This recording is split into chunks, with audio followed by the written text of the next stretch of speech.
René Descartes n'est pas qu'un simple philosophe, c'est un artisan de la pensée. Il se passionne très tôt pour les sciences et les mathématiques avant de se lancer dans la quête du savoir indiscutable.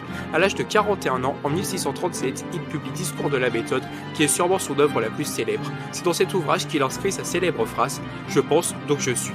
Ce livre n'est pas un traité technique, mais une œuvre qui mêle rigueur, logique et un style clair presque romanesque. Descartes y pose les bases du doute méthodique dans un univers gouverné par la raison.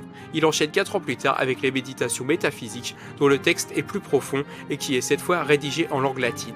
Quant à son dernier grand livre intitulé Les Passions de l'âme, probablement écrit comme les autres, c'est-à-dire allongé sur son lit, Descartes y mêle philosophie, médecine et psychologie avec le style limpide dont il avait le secret. S'il décède en 1650 à Stockholm, les causes de sa mort furent sujettes à controverse, certains évoquant un empoisonnement, quand d'autres parlent d'une pneumonie. Son crâne a disparu durant de nombreuses décennies avant d'être rapatrié au musée de l'homme à Paris. Quant à ses mots, eux, n'ont jamais disparu.